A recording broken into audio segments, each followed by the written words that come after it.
Kariakoo ni moyo wa biashara kwa mkoa wa Dar es Salaam, na kwa miaka mingi barabara na njia ambazo wamekuwa wakitumia watu kupita pamoja na magari sasa zimegeuzwa sehemu za kufanyia biashara, na hata wafanyabiashara kufanya sehemu za kupakulia mizigo yao au kuweka kama sehemu ya kuweka baadhi ya bidhaa zao, tendo ambalo limefanya halmashauri ya jiji la Dar es Salaam kutoa tangazo la kuwataka wale wote wanaofanya biashara katika maeneo ya kuelekea soko la Kariakoo basi waondoe biashara zao, na wengine kupangiwa maeneo ya kukaa, na wengine kutakiwa kutafuta maeneo ambayo hayatoingiliana na maeneo ya biashara.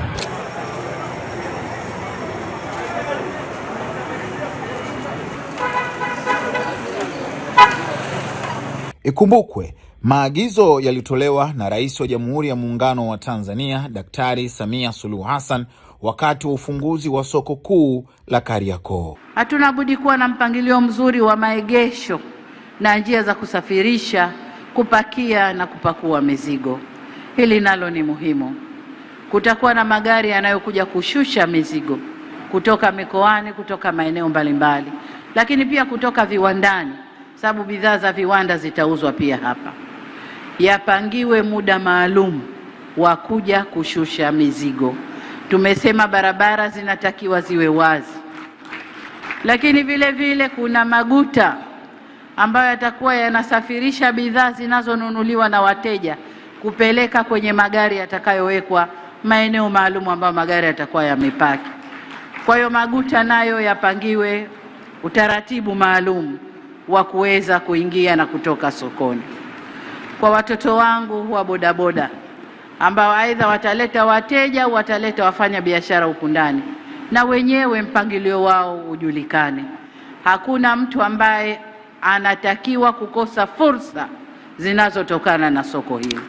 Tumefika ofisi ya mkuu wa wilaya ya Ilala, Edward Mpogolo, ambaye anatuelezea lengo hasa la kuwaondoa wafanyabiashara ndogo ndogo wa machinga katika soko kuu la Kariakoo ni nini, na je, kuna mpango mbadala wa wao kuondoka? Kwanza nitumie nafasi hii ya kuwashukuru kwa kuja kupata ufafanuzi wa tangazo ambalo mkurugenzi wetu wa halmashauri ya jiji la Dar es Salaam ameutoa. Kinachoendelea kufanyika ni katika maeneo ya maboresho ya soko letu la Kariakoo. Kama mnavyotambua, soko la Kariakoo ni soko la kimataifa, ni soko kubwa ambalo lina wafanyabiashara wengi sana. Kuna zaidi ya watu wanaofanya biashara hapo, zaidi ya watu 40,000 wako hapo kutwa nzima wanashinda hapo. Lakini soko hili la Kariakoo kuna wafanyabiashara wakubwa sana hapo ambao wanafanya biashara, lakini wako wafanyabiashara wakati, maana yake wengi ambao ni wamiliki wa majengo wako pale. Lakini aina ya tatu ni wafanyabiashara wale wakati na wadogo ambao wote wako kwenye eneo la Kariakoo. Lakini kwenye soko letu la Kariakoo ni soko ambalo pia lina watoa huduma wengi mbalimbali ambao wako pale, ambao wanalifanya lile soko la Kariakoo liwepo na liendelee kukua. Moja ya wafanyabiashara au watu ambao wanakuwepo pale, watu wa huduma, ni wa usafiri ambao ndio wanaowaleta au kuwatoa wanunuzi au kupeleka bidhaa, kutoa au kuingiza bidhaa. Hao ni aina ya mojawapo ambao ya watu ambao wako Kariakoo. Aina nyingine ni wafanyabiashara wadogo, maanake watu wanapenda kuita machinga, ambao wanachukua hapa kupeleka sehemu nyingine na kuuza au kuuza, wengine wanauza barabarani. Hao wote wanafanya biashara Kariakoo. Lakini Kariakoo nyingine ambao ni kundi lingine ni wenye magari makubwa au magari madogo. Ndio unaweza kukuta containers zinaingia pale, watu wanashusha mizigo. Hao wote ni sehemu ya wale. Na wengine leo hii biashara nyingi zimekwenda kwenye mitandao. Watu wanafanya biashara kwa kiwango kikubwa sana kwa kupitia mitandao. Wanaoweza kufacilitate ile zoezi la biashara kwa njia ya mtandao ni watu wa bodaboda pamoja na bajaji. Ukikata bodaboda na bajaji, maana yake zoezi la kimtandao linakuwa pia gumu namna ya kumpelekea au kupeleka biashara. Hivyo kwenye soko letu hili la Kariakoo ndio lina ukubwa huo hapo. Na hawa wote ambao wako Kariakoo, kila mmoja anatafuta riziki yake. Hivyo serikali tunao wajibu wa kuhakikisha namna gani tunaenda kulimaintain soko la Kariakoo, namna gani tunalifanya soko la Kariakoo kuendelea kuwa kubwa, lakini namna gani tunaendelea kuhifadhi na kutunza mitaji ya hawa wote ambao nimesema wako hapo katika ile soko la Kariakoo katika nafasi mojawapo ya kutafuta riziki. Lakini soko hili kiuchumi ni sehemu mojawapo ambayo inaipa uchumi mkubwa nchi yetu hii ya Tanzania. Na kama unavyotambua soko letu la Kariakoo pia kikodi kwa mamlaka ya kodi Tanzania ni mkoa wa kikodi. Maana yake unavyofananisha mikoa mingine Tanzania, kwa ile eneo la Kariakoo tayari ni mkoa wa kikodi. Hivyo ni eneo muhimu sana katika serikali yetu, na hivyo kama sisi kama wilaya ya Ilala, kama mkoa wa Dar es Salaam, tunaona kama ni sehemu muhimu sana. Lakini Kariakoo unavyoweza kuizungumza, ndugu yangu mwandishi, wengi wanafikiria Kariakoo kama kata moja. Unapozungumzia Kariakoo kwetu sisi kama Wanailala, ni eneo ambalo lina kata 5.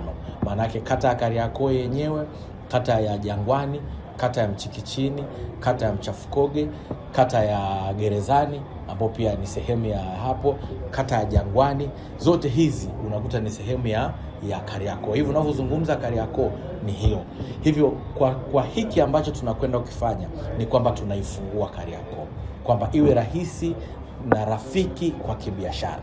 Kwa sababu gani? Kwa sababu watu wamehifadhi fedha zao nyingi sana. Hivyo ndio maana sisi kama halmashauri tumekwenda na hilo tangazo kuhakikisha kwamba nia ni kwenda kufungua soko letu la Kariakoo. Na hatua ambazo tumechukua, tumeweza kushirikiana wote. Tumechukua jumuiya ya wafanyabiashara wa Kariakoo, tumechukua wafanyabiashara wadogo na hao watoa huduma wengine ambao wanachangia shughuli za Kariakoo kufanyika. Hivyo kwa pamoja tumeona. Lakini mwisho na kilichotufanya tufanye hivi pia, mmemsikia rais wetu wa Jamhuri ya Muungano wa Tanzania ambaye amekuwa mstari wa mbele kukuza biashara. Hivyo kwenye soko la Kariakoo biashara imekuwa kwa kiwango kikubwa.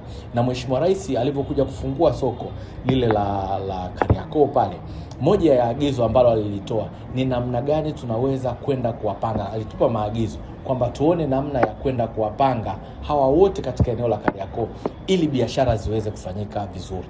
Moja ya agizo la Mheshimiwa Rais ni kuhakikisha tunazifungua zile barabara. Lakini pili, tuone namna tunavyoweza kuwapanga hawa watu wa huduma wengine. Kama mtakumbuka, alizungumzia swala la bajaji, alizungumzia swala la viguta, namna gani hawa tunaweza kuwapanga vizuri na kila mmoja akapata riziki yake bila kuathiri biashara ya mtu mwingine. Na labda Mheshimiwa DC, sasa kuna maeneo mbadala ambayo mmewatenga kwa ajili ya hawa machinga ambao mnaondoa barabarani, na kama ni yako ni yapi, na labda na wao lini watapata nafasi ya kuona kama yao? Kwanza tunashukuru, kama mtakumbuka kwenye hotuba ya Mheshimiwa Rais, la kwanza alitoa elekezo kwamba anaenda kujengwa soko kwa ajili ya wafanyabiashara wadogo eneo la Jangwani. Na hivi ninavyozungumza, zile timu ambazo zinashughulikia swala hili zimeshaanza kukaa kuona namna gani lile soko linaenda kutekelezwa kwa haraka sana katika ujenzi wa soko. Lakini la pili, sisi tunayo maeneo mengine, mfano nje ya mji tunayo. Lakini la tatu ambalo linafanyika, kwa sababu wale tunaenda kuwapanga. Mwanzoni kama utakumbuka tulishawapanga. Wako maeneo ambayo wapo. Hivyo tunaenda kupangana vizuri kuona namna gani tunakaa. Lakini kwa hao watu wa huduma pia wengine tumeweza kupatafuta pointi ambazo tunaenda kusaidiana kupangana. Tunapoenda kufungua barabara hatumaanishi kumtoa mtu yani umpeleke siju kamdampo. Tunapangana katika maeneo ambayo tulikuwa tumeshapangana kule toka zamani. Lakini sambamba na hiyo, hata wale wenzangu na mimi ambao tuna maduka ambao tulikuwa tunatapisha bidhaa nje, nayo ni sehemu ya kupangana. Tunapangana namna gani? Lakini aina ya tatu ya kupangana, wako ambao walikuwa wanaingiza mizigo mchana. Mfano mtu unaingiza gari la tani 7, unaenda kushusha mabox kwa tani 7 barabarani. Obviously ataenda kuziba nini? Ataenda kuziba barabara. Wako wenzangu na mimi walikuwa na vikiriku. Anaenda pale na kiriku, mmoja kapanga kushoto, mwingine kapanga kulia, mwingine hivyo. Wale wameziba nini? Wameziba barabara. Maana yake tunapozungumza kupangana, sio yule tu anayepanga barabarani, ni yule anayepanga barabarani, yule anayeingiza mizigo, yule anayeingiza mizigo mingi, lakini pia yule ambaye anafanyia biashara pia barabarani, yule anayetapisha mizigo yake barabarani. Kwa sababu unaweza ukafika mahala mtu amechukua magodoro yote ameyaweka barabarani, au mtu anauza viguta, amechukua guta zote ameweka barabarani, au mtu anauza pikipiki, utakuta amechukua pikipiki kama 80 au 100 ameziweka wapi? Ameweka barabarani. Au mtu unakuta anauza labda friji, amechukua friji zake zote ameziweka barabarani. Huo ndio ambao serikali tunakwenda kwamba tunaenda kupangana vizuri. Manake sio huyu tu, manake kila mtu anayefanya biashara pale.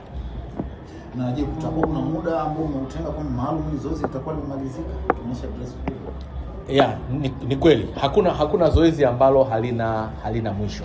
Tumetoa wiki nzima hii ya kwenda, kwanza tulianza kabla ya kukaa vikao mbalimbali ambao tumeenda kuhabarishana, lakini moja ya vikao tulivyofanya ni kuona changamoto.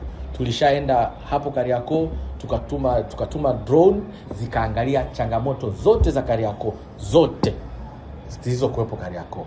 Tukaenda kwa kikao cha pamoja, maana yake jumuiya hiyo, wafanyabiashara wote, wafanyabiashara wakubwa, wafanyabiashara wadogo, pamoja na watoa huduma wengine wote. Tukakaa tukaonyeshana changamoto za Kariakoo. Kikao cha pili tukaja kwamba okay, tunatokaje hapa tulipokuwepo.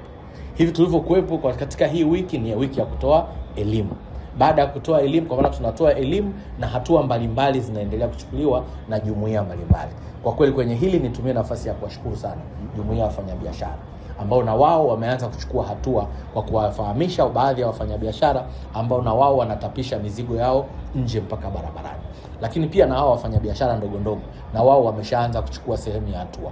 Moja ya hatua ni kwamba mtu anaweka mizigo yake, anaweka mwamvuli, anaweka midoli, anaweka nini. Sasa hata mtu mwenye duka la nyuma hawezi kuona, kwa sababu wewe tayari una meza, umeweka mwamvuli, halafu pembeni ya mwamvuli umeweka midoli. Maana yake mimi sasa badala ya kuwa duka la mbele au duka la barabarani, sio duka tena la barabarani, inakuwa ni duka ambalo tena liko nyuma ya duka lingine, kwa sababu mbele imeweka meza ya pembeni ameweka midoli ameweka tena mwamvuli. Hivyo kwenye eneo hilo tumesema miamvuli hapana, midoli wale wa barabarani hapana.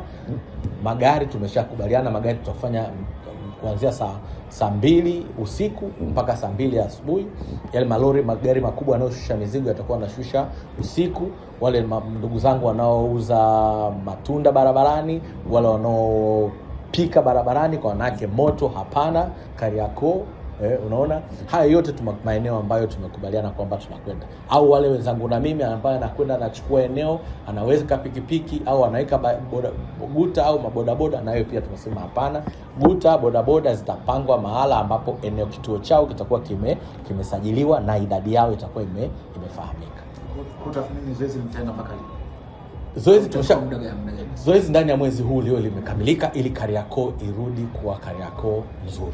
Tunachoendelea kuomba ni kwenu na nyinyi vyombo vya habari, mtuendelee kutuunga mkono, kuhabarisha kama ndivyo mlivyofanya, ni kuendelea kuhabarisha umma kwa kiwango kikubwa. Na je, mmefanya tathmini sasa ya athari za kiuchumi kwa hao ambao mnaondoa katika haya maeneo? Kama nilivyosema hapo awali, hapa hakuna mtu anayekusema unaenda ni kwamba tunapangana. Kama ukiangalia ni kwamba lugha tunayotumia kupangana. Wale ambao watakuwa wameathirika au hawana maeneo, wale nao tumekubaliana tuchukue idadi yao, tuangalie baadhi ya maeneo mengine. Tunayo masoko yetu Liwiti, tunayo Segerea, tunayo wapi ambao tunaweza tukawapeleka wakafanya biashara. Lakini jambo kubwa ambalo Mheshimiwa Rais alilisema ni lile la ujenzi wa soko la Jangwani, ambalo kwa kiwango kikubwa litawasaidia. Na mfano ambazo barabara ambayo hatuendi kupangana kabisa, barabara ile ya Mkunguni hatupange kabisa. Barabara ya Pemba ambayo inaingia kwenye soko kuu ile tumesema tupangane kabisa. Barabara ya Tandamti pia ambayo pia tupangane. Kwa sababu gani tunazungumzia barabara ya Mkunguni? Ukiangalia ile barabara ya Mkunguni ni barabara ambayo inatoka Msimbazi inaenda Lumumba. Maanake ni barabara ambayo inaweza kusaidia shughuli zozote za usafiri, mtu kutoka au kuingia Kariakoo. Lakini ukija ukiangalia tena bandari ya barabara ya Tandamti pia ni hivyo, ina sifa moja sawa na Mkunguni. Lakini pia kuna barabara ya Nyamwezi. Barabara ya Nyamwezi ndio barabara kuu inayoingiza chakula wapi? Katika soko kuu la Kariakoo. Maanake ni barabara ambayo inakuwa bize kuingiza vyakula mule na kutoa. Lakini pia hata kama taka na nini ambayo barabara inatokea ile. Lakini ukija barabara ya Pemba kwa nyuma ni barabara ambayo inawatoa watu ambao wanatoka eneo la Lumumba kuingia sokoni. Hivyo hizi barabara tumesema hizi lazima tuendelee kuziacha wazi ili ziweze kuwa zinapitika na watu. Mwisho sasa, labda nataka kuambia nini wananchi, wafanyabiashara, watu wa Kariakoo? Naomba nitumie nafasi hii kwanza kushukuru kwa swali hilo zuri sana. La kwanza ni kwamba tunapokwenda kufungua barabara hizi tunafungua barabara ziweze kupitika. Hilo lazima lieleweke. Tunafungua barabara ziweze kupitika, lakini tunaongeza usalama wa eneo la Kariakoo. Tunapofungua barabara hizi, hatumaanishi kwamba tunaenda kuongeza idadi ya parking. Sasa mara nyingi watu wanaweza wakafanya, ukafungua barabara, ukaacha barabara iwe wazi, alafu ukapaki magari. Sasa ukiendelea kupaki magari, maana yake unafanya sasa ile movement ya magari kuingia na kutoka isiwepo, kwa sababu umeenda kufanyaje? Umeyapaki magari na umezuia. Na ndio maana kuna barabara ambayo tumesema. Wito wangu ni kwamba kwa jumuiya ya wafanyabiashara tuendelee kuungana mkono kuhakikisha tunaenda kufanya, wafanyabiashara wadogo wote tuendelee kuungana mkono kuhakikisha kwamba jambo hili tunaenda kulifanya. Kubwa ni kwamba jambo hili ni shirikishi, kila mdau wa Kariakoo ana wajibu wa kwenda kutekeleza wajibu wake. Lingine ambalo tunawasihi wafanyabiashara ni kwamba tuna wajibu wa kwenda kuwa walinzi wa mali zetu, tuna wajibu wa kuhakikisha tunalinda maeneo yetu ya kibiashara. Limetolewa agizo la wafanyabiashara wa machinga, wafanyabiashara ndogo ndogo wa machinga kuondoka katika maeneo haya ya barabarani kwenye hizi njia ambazo zinapita. Wewe kama mfanyabiashara mdogo machinga, agizo hilo umelipokeaje? Agizo hilo tumelipokea, sababu lishatolewa na viongozi wetu, hamna namna kutekeleza. Lakini sio wote, ni baadhi ya barabara ambazo zimetolewa. Kwa mfano kama barabara ya Mkunguni inaelekea sokoni, kuna barabara ya mtaa Pemba na Tandamti. Lakini kwa mimi niko mtaa Kongo, bado tumeruhusiwa kufanya biashara. Unahisi biashara ni kitendo cha agizo hili labda kwa wafanya biashara wengine linawaathiri kwa kiasi gani? Agizo hili limewaathiri sehemu kubwa, kwa sababu kuna watu wana maisha, wana familia, na ndio ilikuwa eneo lake la kazi. Akitoka nyumbani asubuhi anakuja kazini kufanya biashara kwa ajili ya watoto wapate chakula cha nyumbani. Lakini tangu agizo limetolewa ni takriban wiki 2 sasa. Wanakuja, wanakaa, wanaondoka mpaka jioni, hamna mwafaka wote unaendelea. Tunaomba serikali labda wapatie mitaa mingine, sababu hii mitaa ina sokoni, basi watafutie mitaa mingine waweza kuwapa maeneo wafanye biashara ili maisha mengine yapate kuendelea. Bwana, imetuasili kwa sababu inachukua takriban sasa hivi ni wiki ya pili. Hatujui hatima ya maisha yetu, na ni watu ambao tuna majukumu ya kifamilia na kila kitu. Tumeambiwa tuondoke juma ngapi ile, ilikuwa lini mzee? Ilikuwa Alhamisi. Tukaambiwa bwana tupishe kidogo uongozi wa ufunguzi wa soko. Aizeni Jumatatu tunapangwa kwenye misheni zetu ambazo tulizokuepo. Sasa kila mawiki yanavyoenda na kuenda tunaasilika, watoto wapate vipato vile ambavyo vipato tunavitarajia hatuvipati, na bado sasa hivi kuna sekeseke la kusafishwa zaidi. Tuko tu kama hivi maskani tunatega, lakini bado tunaambiwa tuondoke. Hatujui tu kwamba tunaelekea wapi, na mpaka sasa hatujui hatima yetu ni nini. Sawa. Ungependa serikali ifanye nini? Serikali ifanye maamuzi magumu, kwa sababu serikali ifanye mpango wa kutusaidia sisi watu wa hali ya chini, kwa sababu kama sisi hatuna uwezo wa kuingia humo, hatuna uwezo wa kuingia sokoni na kulipa square mita moja sijui ya mraba kwa 160. Sisi hatuna uwezo, sisi ni machinga wa kawaida. Kama hivyo tunapopambana kwenye road, maisha yetu yanaenda na tunabadilisha maisha kila siku, ndio hivyo. Enoki David Kiponda, na biashara yangu kubwa ilikuwa nauza masuala ya vyombo, bakuli hizi hapa mtaa Tandamti. Na sasa mmeambiwa muondoke, naona mmekaa kijiweni kwanza. Mnaelekea wapi?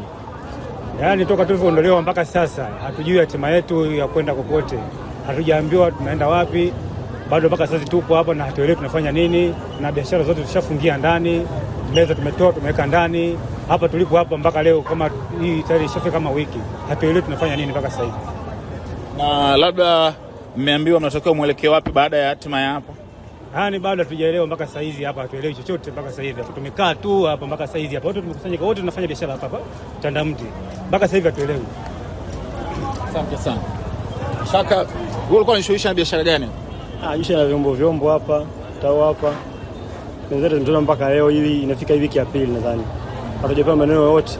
Tunajamba tunde sehemu wote. Kwa sisi tupo tu yote hapa. Na je, kumekuwa kuna matumizi ya nguvu ya kuwaondoa? Nguvu ipo. Nguvu ipo kubwa tu. Sio na nani hapo wamejaa maaskari, polisi wapo, hawa JKT wapo, kampuni wapo. Kwa nguvu ipo.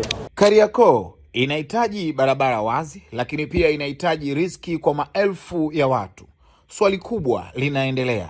Je, mabadiliko haya yatakuwa suluhisho la kudumu au mwanzo wa mgogoro mwingine?